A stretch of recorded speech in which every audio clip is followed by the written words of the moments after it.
Welcome to the Finals Ranked, a game mode where doubling the last cash out means that the second place team is essentially tied for last. Hi, my name's Nova. I've got over 500 hours in the finals, and I'll be your announcer today.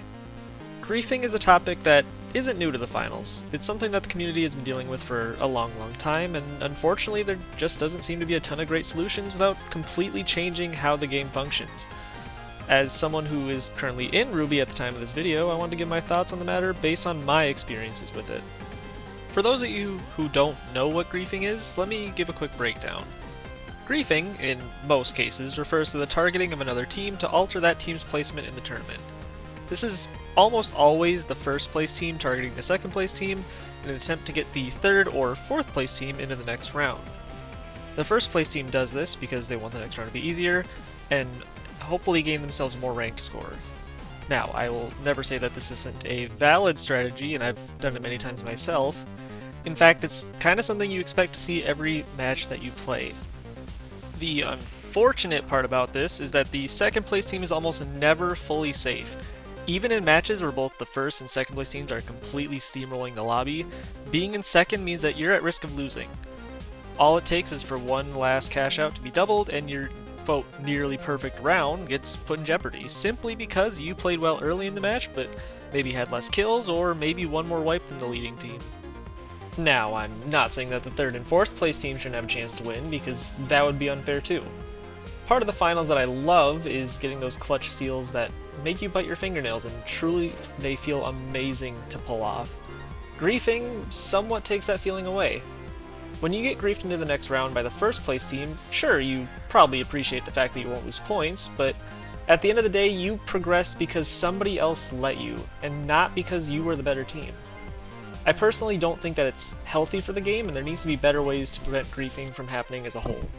So what methods have been used so far? Well, as of patch 7.6, Embark decided to take their first crack at it. Essentially what they ended up doing is, if a round entered overtime, any cash boxes that were on the field that weren't deposited before the overtime started would just simply disappear. This meant that if you wanted to grief out a team, you would need to do it a lot sooner instead of waiting for the last couple seconds of the game. Now, I saw a couple different reactions to this. Some people thought the change wouldn't matter, others thought that it was good, and then there were other people like me who were very skeptical but hopeful. The idea sounded good on paper, but we really didn't know if it was going to work until we saw it in action. Fast forward to now, and it's been a couple weeks since that update has dropped. From my personal experience, I do still see griefing and it's still an issue, but it has helped in certain scenarios. It honestly depends on how quickly the cash boxes are being deposited and the game tempo that the different teams have. If both cash outs are starting around the same time and cash boxes 5 and 6 both spawn with around 2 minutes left in the round, then it still leaves a pretty good opportunity for a grief to happen. Now, on the flip side, if one of the cash outs is consistently running behind by a good margin, then the chances of that 6th cash box disappearing goes up because there's a lot less time to deposit it.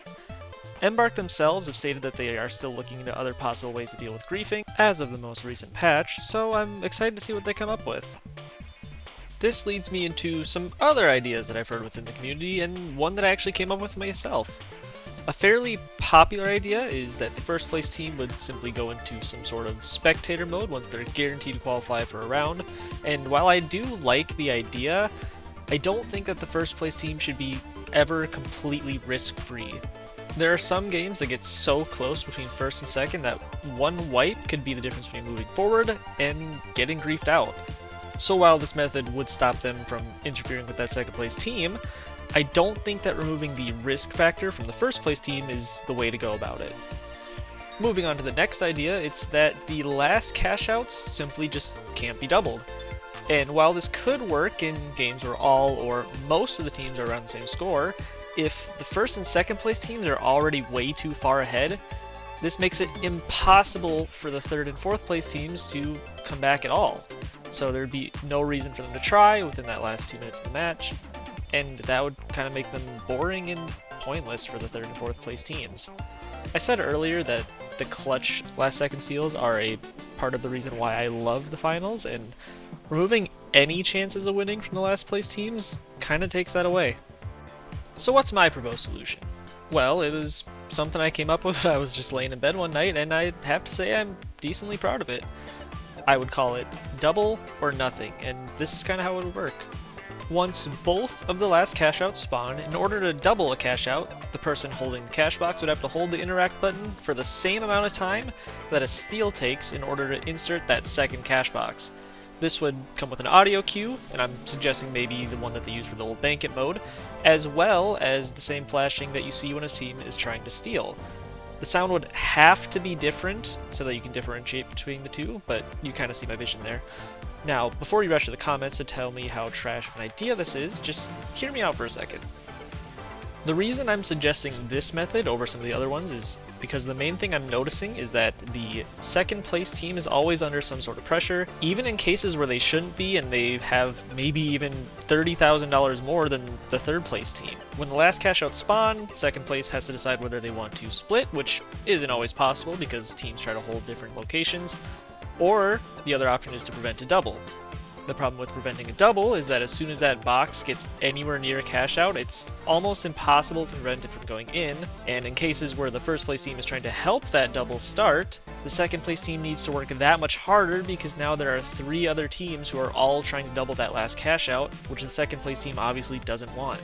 So now instead of focusing on positioning, now the second place team has to focus on preventing at all costs, which is hard to do with the amount of movement options in the game. All it takes is just one gateway, or zipline, or hell even DMAT to get a plug-in on a cash box, which makes it that much harder to stop when all the cash box has to do is simply touch the cash out station. This is where adding a hold to interact state to doubling comes in. It would allow the second place team a window to prevent that double even if that cash box is already super close to the cash out. This means that even if that second place team isn't directly on the cash out station, they now have time to A, hopefully get there in time to prevent the plug, and B, even if they already are there, now they have time to set up and try to prevent with like a winch, a gas mine, nullifier, etc. It basically allows the second place team to play a lot more carefully, hence giving them a better chance at surviving, and overall just preventing that plug. Now what this also means is that if the third or fourth place teams wipe while trying to double, the first place team now needs to put themselves in danger if they want to double the cash out for another team, which could lead to themselves getting wiped, hence why I call it double or nothing. The team can either successfully get the double or risk getting wiped and get nothing. All that being said, griefing would still be possible, but it would require a lot more effort and involvement from that first place team instead of just quickly plugging the box and then running away to safely pick off the second place team. It also requires the third and fourth place teams to put in a lot more effort, which I think is fair if they've been getting destroyed the entire round, and in most cases, the 2 best teams should be the ones moving forward anyways, but there should always be a chance for anyone to win, which would still be possible through this method. I know this method is definitely far from perfect, but I do love the conversations that people have around the topic, so I thought I'd at least share my thoughts and opinions on the matter. I think it's interesting to see different viewpoints that people have, and if you have any ideas or tweaks for yourself, I would love to see them in the comments. The Finals is a game that I really do enjoy, so I don't want this video to be seen as negative or give the impression that I think the rank mode is bad.